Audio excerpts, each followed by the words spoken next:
how did you get into Kava? What was your first experience with Kava, and what was it about Kava that really kind of latched onto, or, as I like to say, the plant picks you more so than you pick the plant sometimes?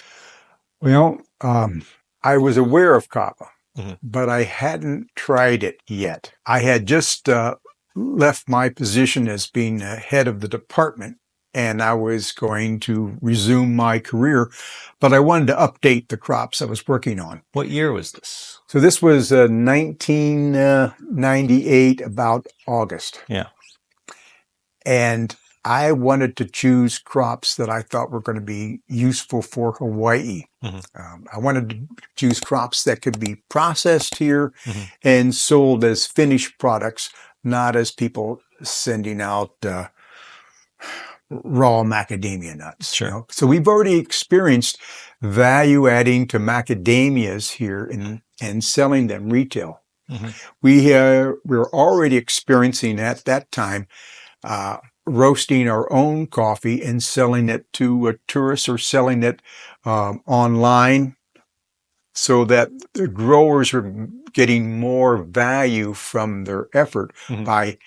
by processing the product out to the next stage, out to the consumer stage. So a chocolate covered macadamia, a bag of coffee. Yeah. People can make their own coffee, and of course selling the coffee in the restaurants. So my focus was on what I call suitcase exports. Mm.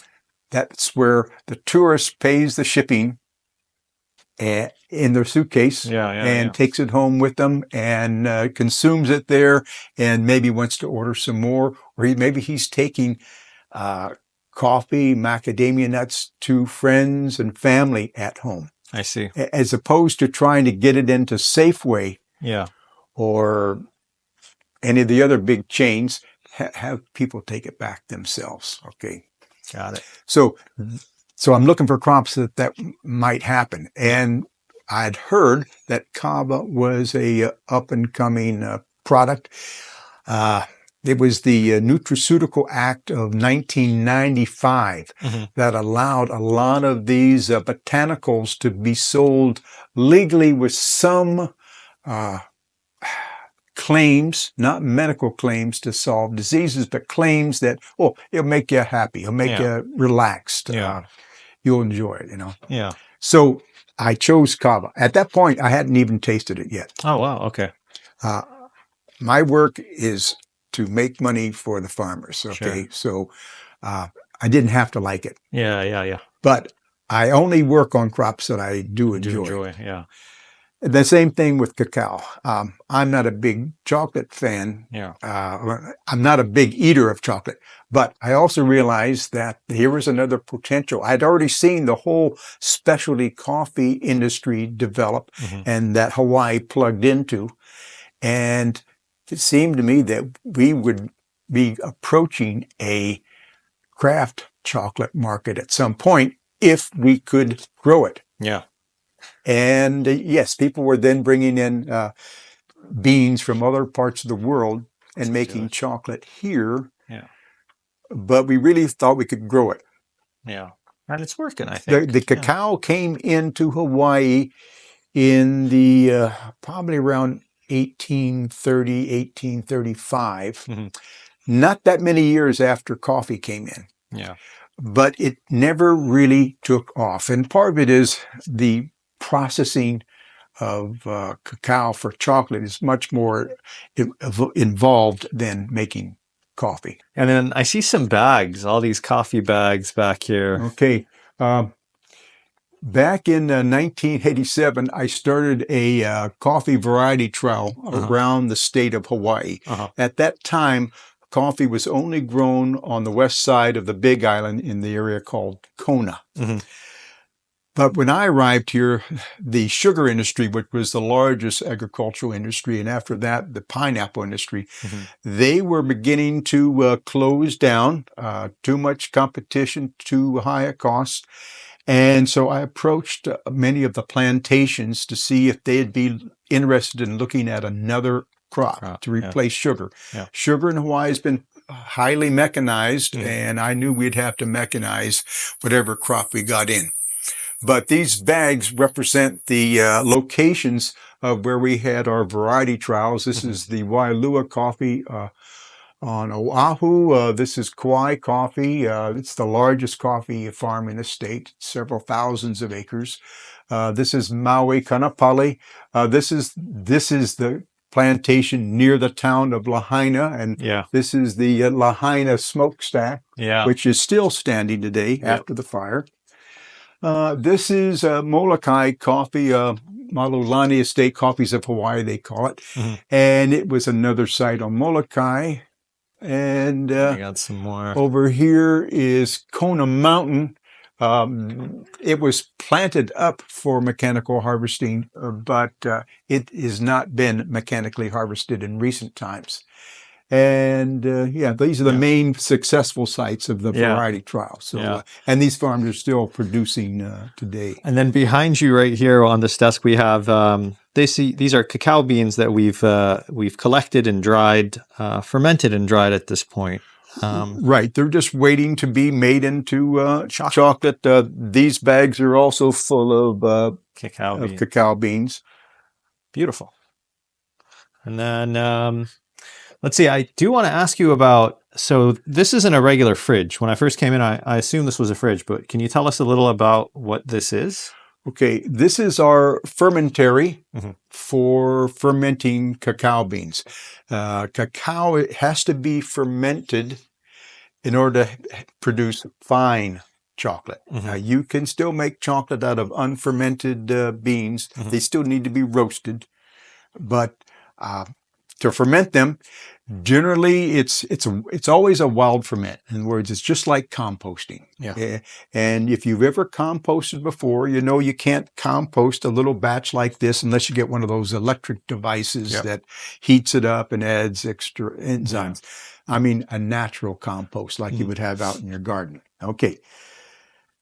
Many times these ferments for cacao will be 500 to 1,000 kilograms of fresh beans that'd be in wooden boxes like this.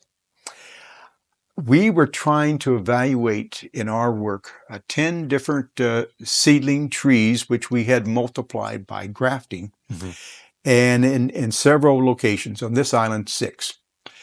So that meant that we were going to be fermenting small amounts of cacao. Could be as small as 2 or 3 pods at the beginning of a season, and we're trying to get all the yields out. So in order to ferment small amounts of seed, what has been traditionally done is you put the seeds of interest in a cotton bag, cotton net bag, along with, and then you may have several of these bags, and you put that inside a commercial size ferment, one of these 500 to 1,000 kilogram size ferments. But because I was dealing with just these, each site had 40 trees, 4 of each type,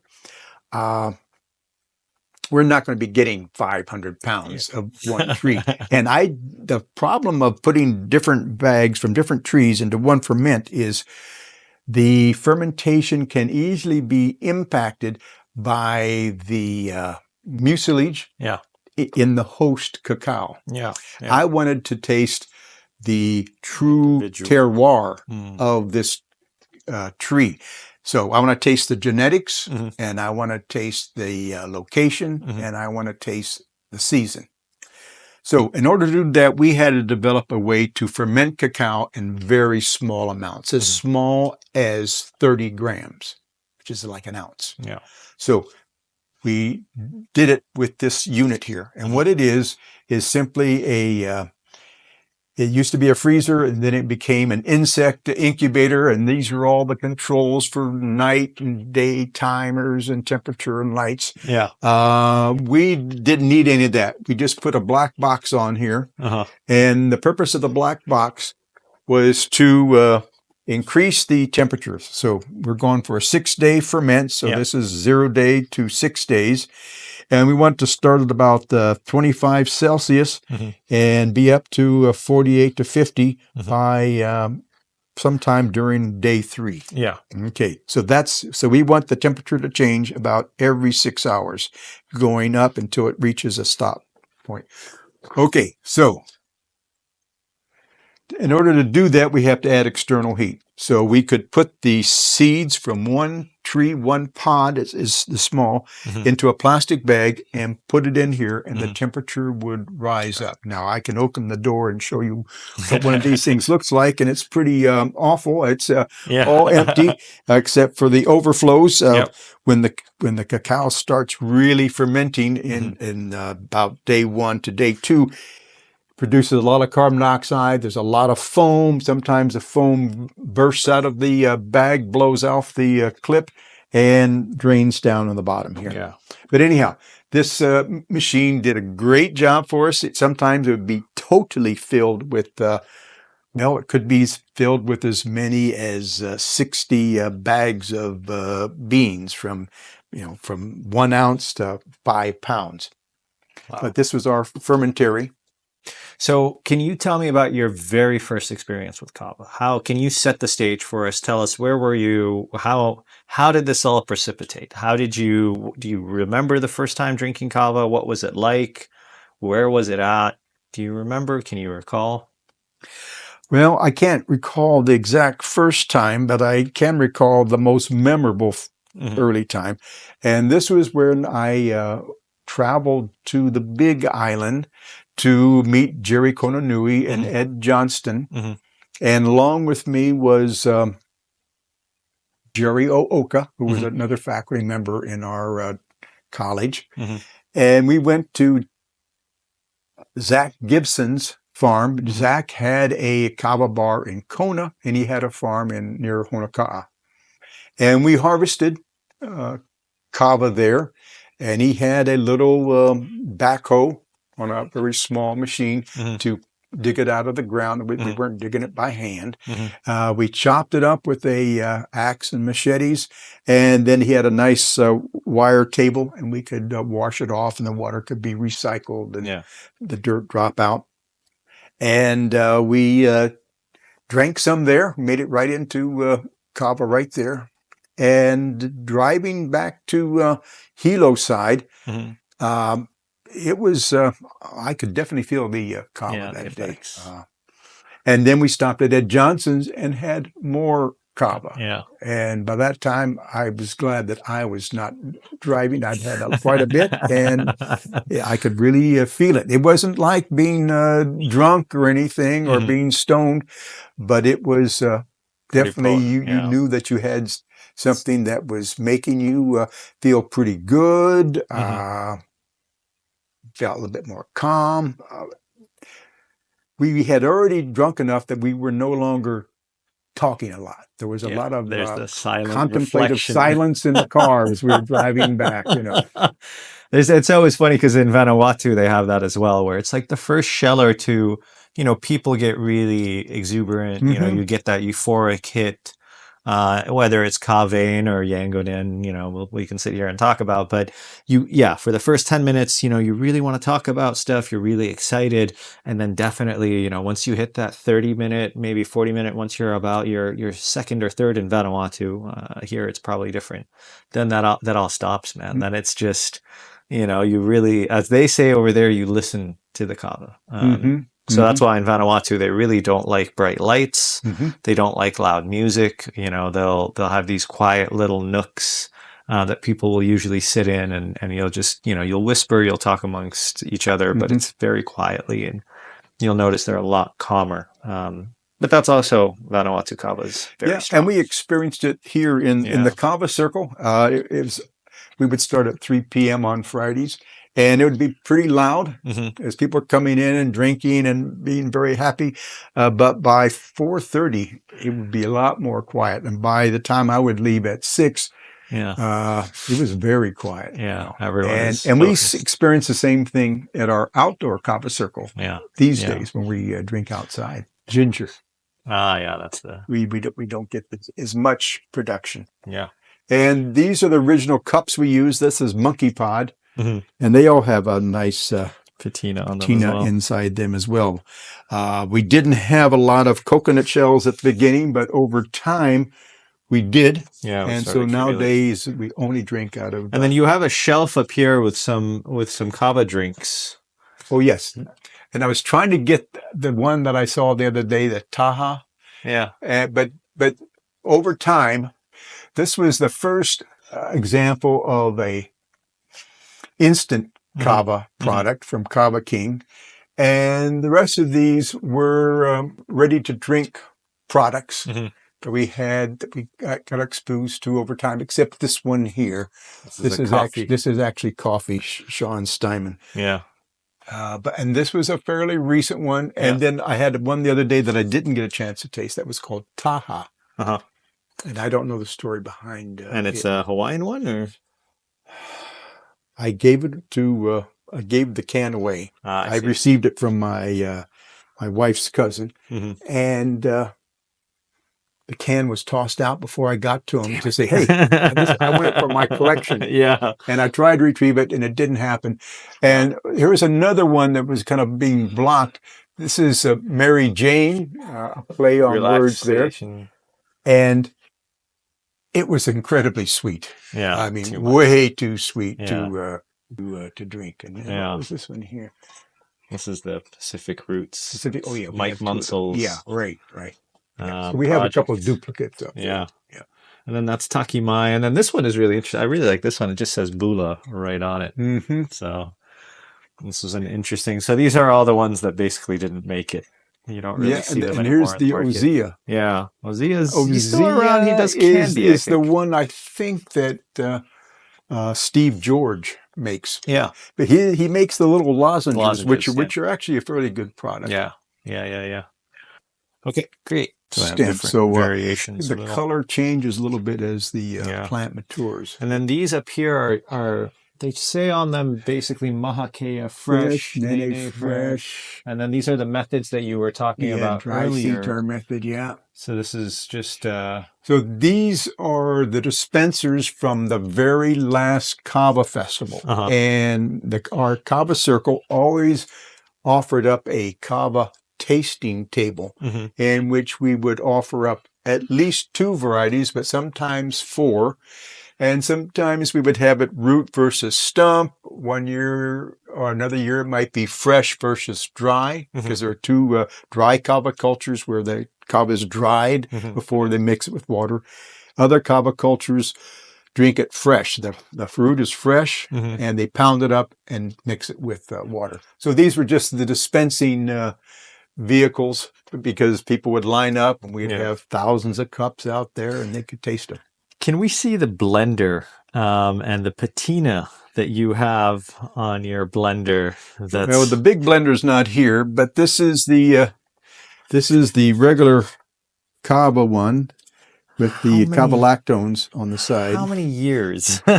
This one here, because I have 2.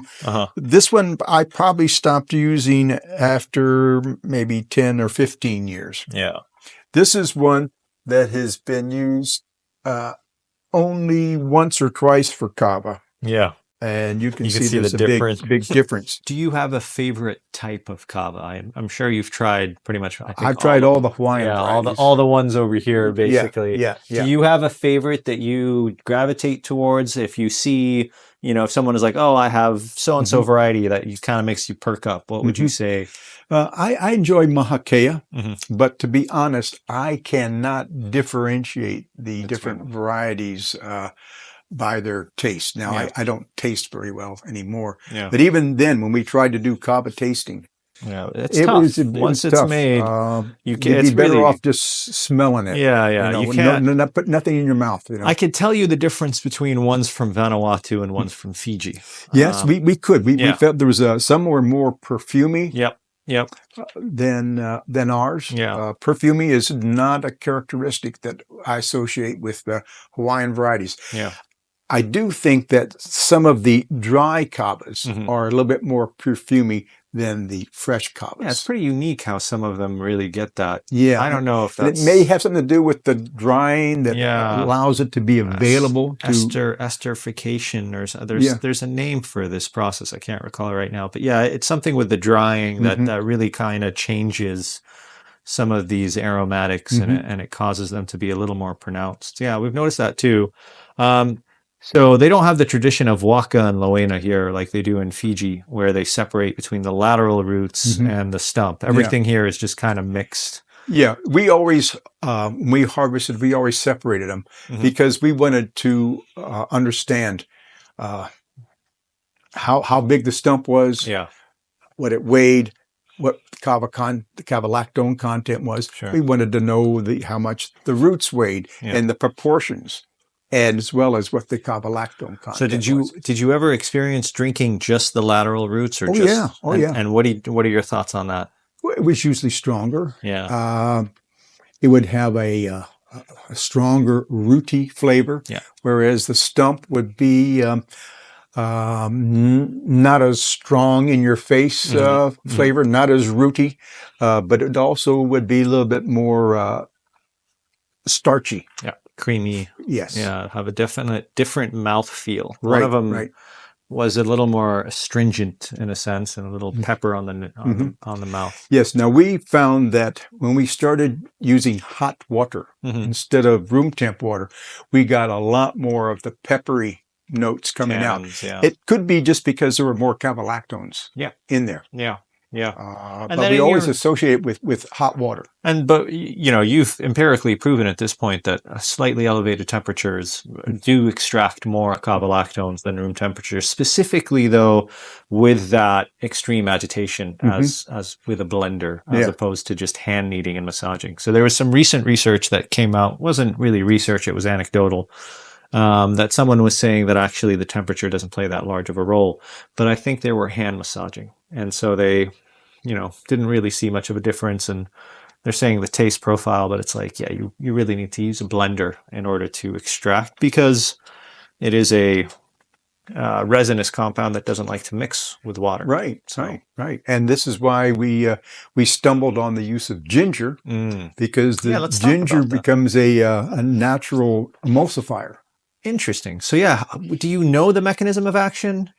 Well, I read a couple papers on ginger that point out the emulsifying properties of ginger oils and other components in ginger. I suppose it'd be in dry ginger too, but we just use fresh ginger here. Yeah. And it was just it inhibits the polymerization basically of the kava lactone. So it doesn't really let it set these chains that link and cause that. Right. So they could link up and then end up on the side of your blender jar, or end up in your bowl. So this was up in your cup. Yeah. So but not in your belly. Yeah. And this is you clean blenders using this.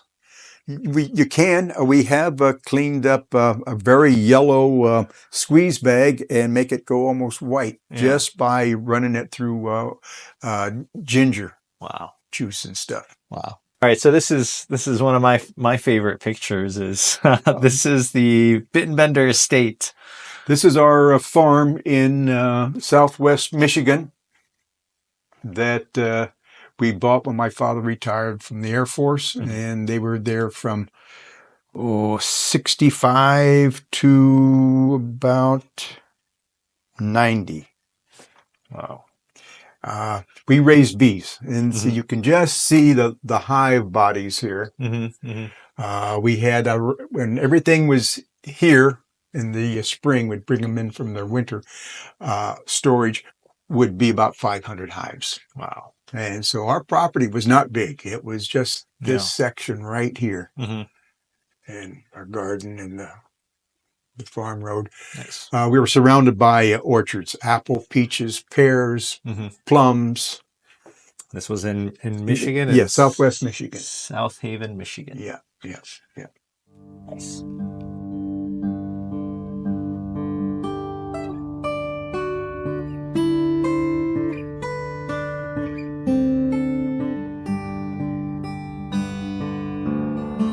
Turn on the hot water so I can get it warmed up. Cool. All right. So what are we going to be doing today? Well, we're making Kava by the sear method. And it's a method that we developed in our laboratory based on work to see if we could improve the efficiency of Kava making at Kava bars. Efficiency in terms of increasing the amount of cavalactones that end up in the beverage to be consumed, ends up in your stomach, and not in the squeeze bag. So I'm just warming up the water now because part of the sear method has three distinct components. One is instead of one water, you extract it 3 times with water. The other one is you use hot tap water, and if you're concerned of the quality of your hot water, you can use a water boiler. We don't go much past 140 because of gelling of the starch. So what we usually tell people is if it's too hot for your skin, when you touch it, it's too hot for the root. That's I think that's a good. The 40 is on the outskirts of my hands. The third component of hot water, multiple extractions, is a high-speed blender to really get the cavalactones off of the plant material and into suspension. Cool. Okay. Yeah, let's get started. All righty.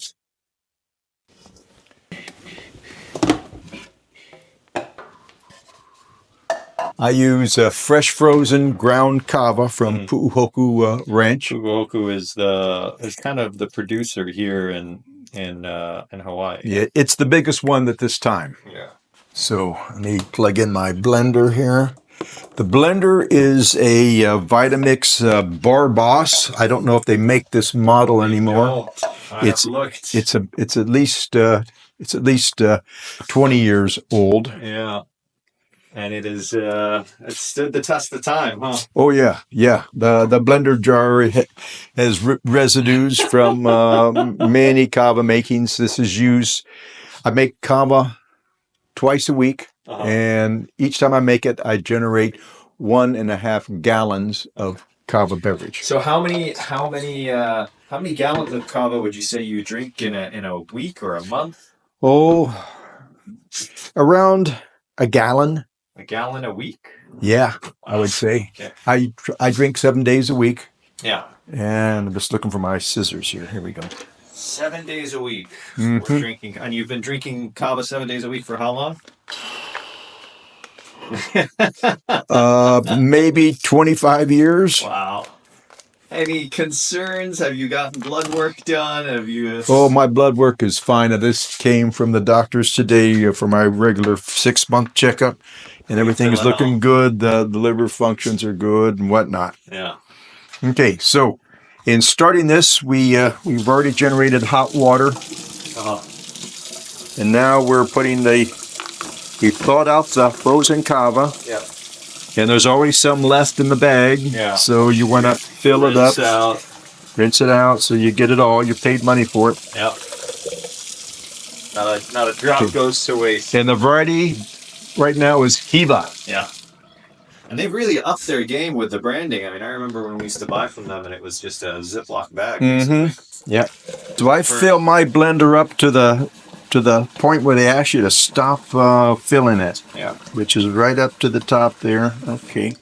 And that's about how many milliliters of water? This is going to be about 2,000 milliliters, 2 liters. One thing I didn't do that I always warn people is if you haven't warmed up your lid, you should. But if you haven't done it, just make sure that it's secured in there right. Yeah. Because having a kava explosion is not fun. Okay, and this is stiff. Okay, and put down the front. Okay.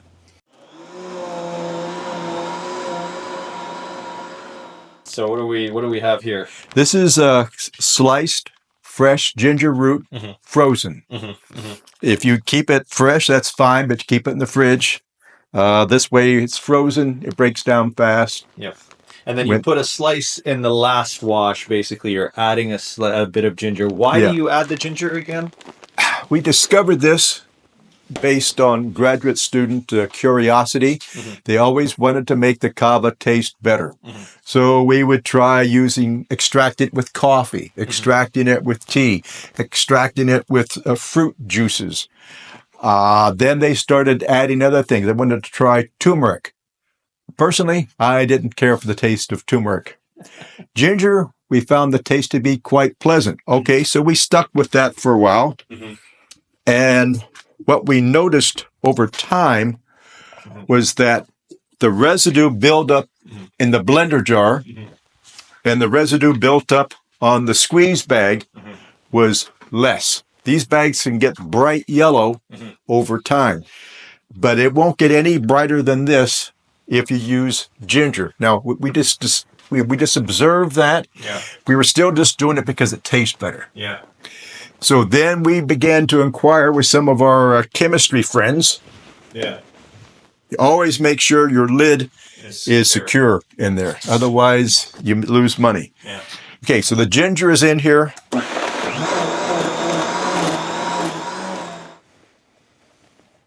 So the blender is essential for the sear method. But for people on the mainland who are primarily dealing with a powder, they can probably get by with using a $50 blender. Yeah. But if you're using frozen pulp, that's going to be much more viscous, much more thick in there. If you're using shortly cut roots, that can be even worse. These are all already ground about the size of a hamburger or less.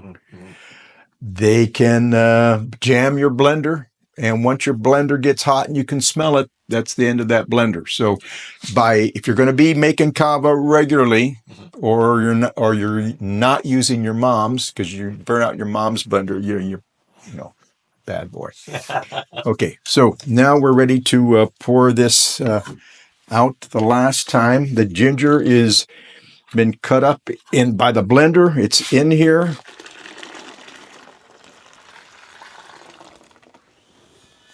And there might be a little bit of material left in the bottom of your jar, but it's not that important, especially at the third one.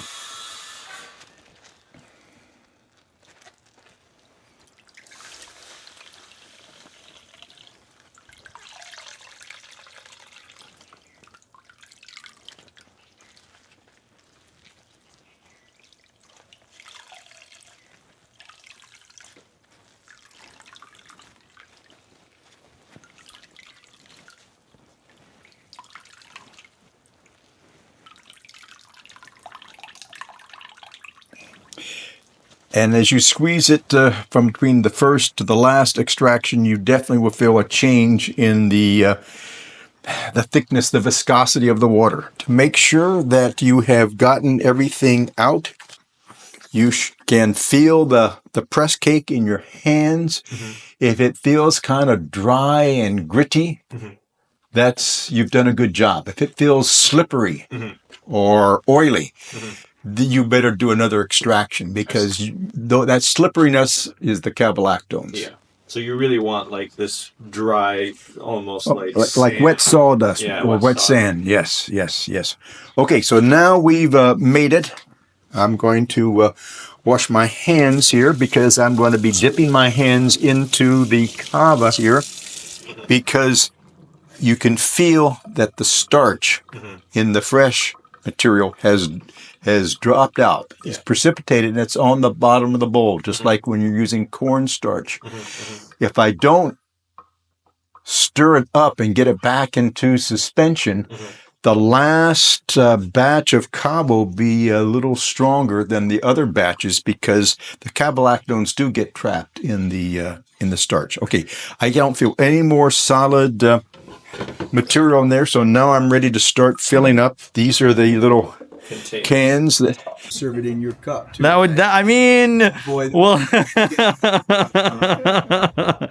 We'll make it work that way. I won't fill it so full this time that it drips out the side. It's not. Did you get the shot? I did. I got the shot. I can pour it back in. No, let me drink it if we're gonna do that. This is GoPro Plus. Hold on, let me get more Kava. Thank you.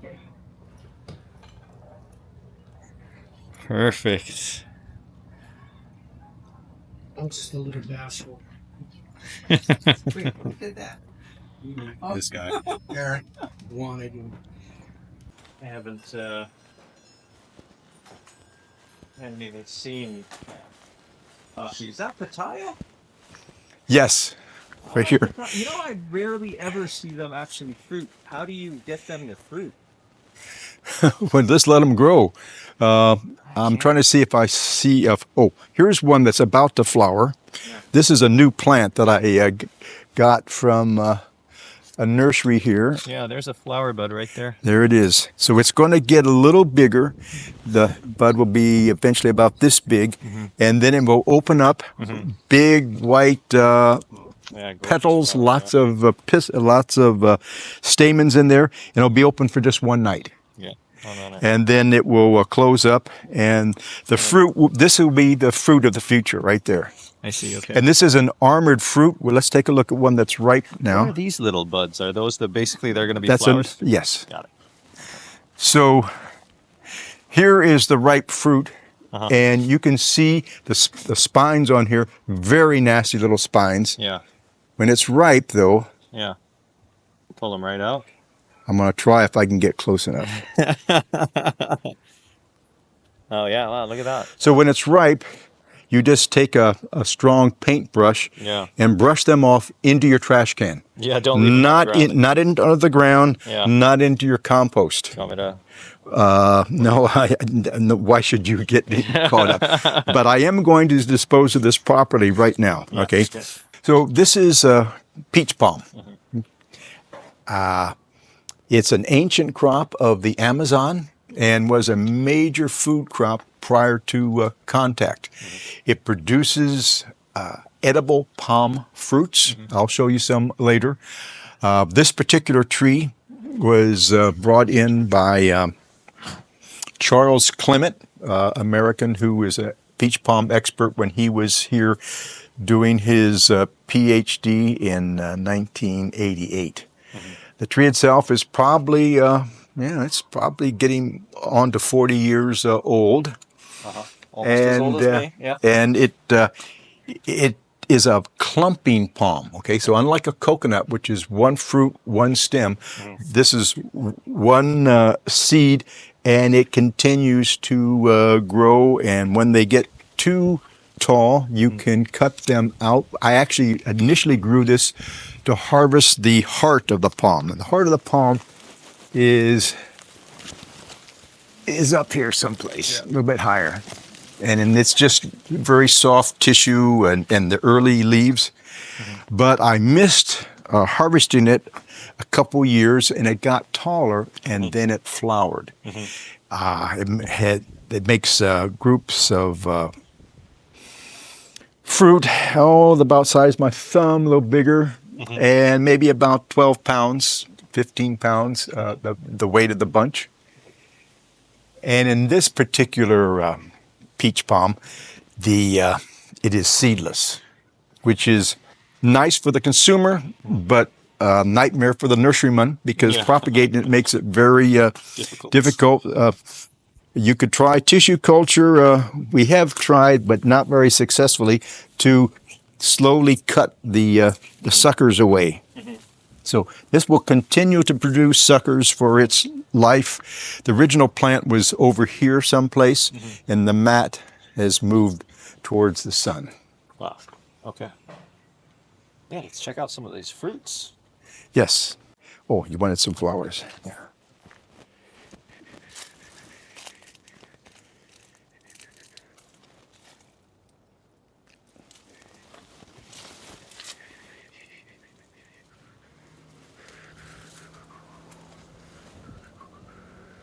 We usually get about 8 to 10 new flowers each day during the summertime.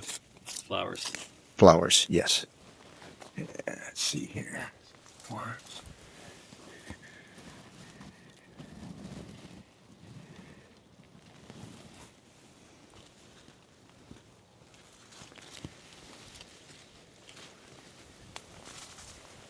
Yeah, this was another bean patch that is ready to be harvested. You see the pods are already drying out.